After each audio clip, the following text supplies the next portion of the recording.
So we've got a ton of information to go over today, and let's jump into it. So what I've been doing recently is using some old scrap wood I got somewhere and pulling out like 100 or so nails, trying to repurpose this into a bookcase. And I have been using some multi-tools to go ahead and grab those nails out. Now, one of the first tools I used was actually this Chinese version. You can buy these on AliExpress and Amazon. I've done some videos on these, and as they come brand new, they're pretty cool. They have a couple different heads you can use, cutter heads, wire cut, wire stripper heads, and all kinds of things. And they're interchangeable. You can take them right out, which seems pretty cool. And then they're spring loaded, and then you can use them like this. And once they're locked in, they seem to work pretty good. But they only work good as long as the spring on the head keeps working. So let me show you what I mean. So I can have this partially closed and then they pull out because the spring it's got gummed up or rusted in there, and it's no longer pushing these prongs right here apart. So once I pull this out, it should automatically spring out. But unfortunately, it's got it sort of rusted. So if you have this plier head, keep in mind you've got to keep this very clean, probably oiled up. So that is an issue with this. These are very cheap, about $10 to $20 on sale. So it's not a huge loss. I've got 2 sets of these, but it was a little disappointing. I kept trying to use this, then I would open the handles, the plier head would fall out. But while it is working, it worked really good. All right, so let's jump to the other more normal style multi-tools that you may have laying around. And one of the ones that I reached for was I was curious about these from the past. So this is SOG's Power Plier, and this one right here has a very beefy looking plier head right there, you can see. But, oh, it is painful, let me tell you.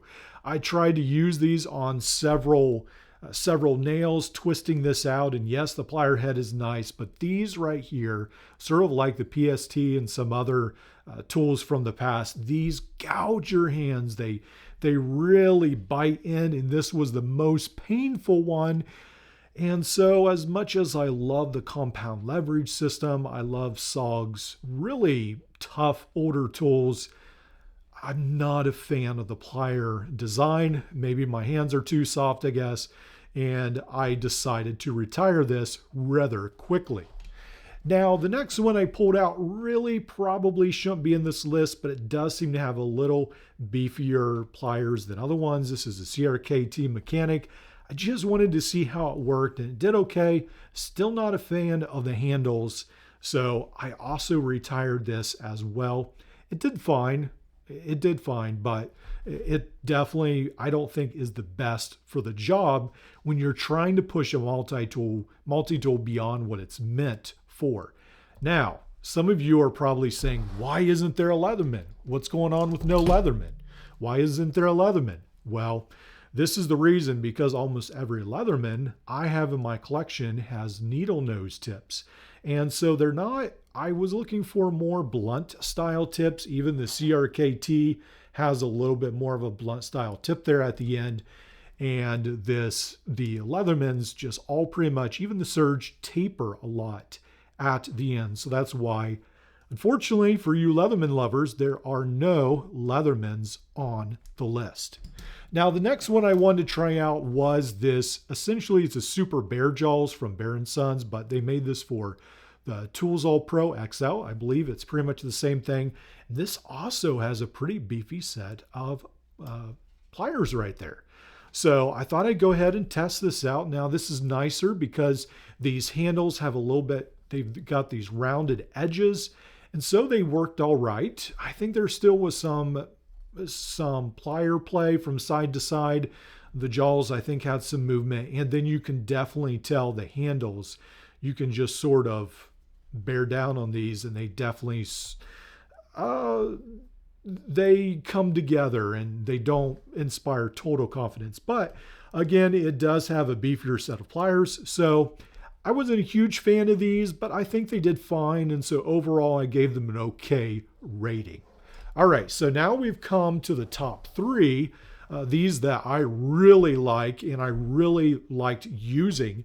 And the first one may come as a little bit of a surprise. Again, this one, maybe it shouldn't be in this list as well, but I did really like how thick these pliers are, so I decided to try these out. This is from Utica, the Multi-Master, and I have to say this is the most comfortable set of pliers I use. Just the way these wrap around, they don't have sharp edges on the handle very much at all. And so it was just very comfortable to use, very pocketable.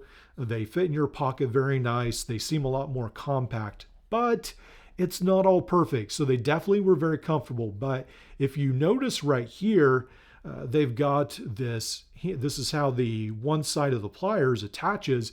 And so you do definitely have a lot side to side motion. When you're trying to grip like this, the pliers the jaws have a tendency to sort of offset, and it looks a little bit alarming. I mean, they meet together very well. I don't think it damaged it, but you do really notice it with these pliers. So keep that in mind, and you do with some others as well. But this one especially, I noticed it fairly well. But I have to say, for some technology back in the 80s, these are very, very comfortable pliers. You might want to pick one of these up just to have on hand and test it out for yourself. Now, if you want a beast, an absolute beast of a plier head, and you don't think any plier head is pretty much tough enough for you, then you need these Klein, but they're no longer Klein pliers on AliExpress.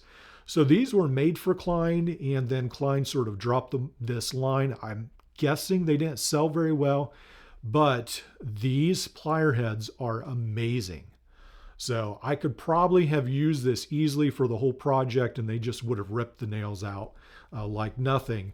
But these are a gigantic set of jaws right there on these pliers.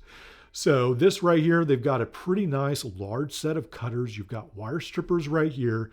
You've got some knives and tools. I've done a couple reviews on these on the original Kleins and then on these new AliExpress ones. These come in only $15 to $20. They are really a bargain. They don't have a great tool set here at the bottom. They've got some odd things. They've got a pair of tweezers thrown in, all kinds of weird stuff. But as far as pliers, it is really going to be hard to find another set that is beefier and tougher than these once named Klein pliers. So keep that also in mind. Now, the next one we come to, the last one, is the Gerber 600 MP600 blunt nose. And for me, this wins the award for all-around versatility. So with these, you do have, your shorter plier base right here. You can just compact, retract the plier into the base. These aren't entirely comfortable to use, but you do have these rounded handles, so they aren't as bad as some of the others. And you've got a very, again, beefy set of pliers right there. Now, I did notice some side-to-side movement with these as well, but I use these for a ton of nails, and they just work really good. So these are almost like the AK-47 of multi-tools, some people say. They're built pretty tough, a lot of these. I've beat some of these around, and they stand up fairly well. So these, I think, all around, especially, you can buy these used for pretty cheap. I've found these, and you can add all kinds of different implements, swap the inside tools around from other Gerber multi-tools. So I feel like they do have a lot to offer. These right here, I actually just use the pocket clip right here, so I could easily get these out of my pocket. This keychain pocket clip on the lanyard holder. This does sort of dig into your hand if you're not aware of it, but they did work very good for all around maintenance. Well, I hope this has helped. This has been some real world work that I actually did. I was trying to use my multi-tools and push them beyond what they were designed for. And I feel like I learned a lot about what really makes a good tool.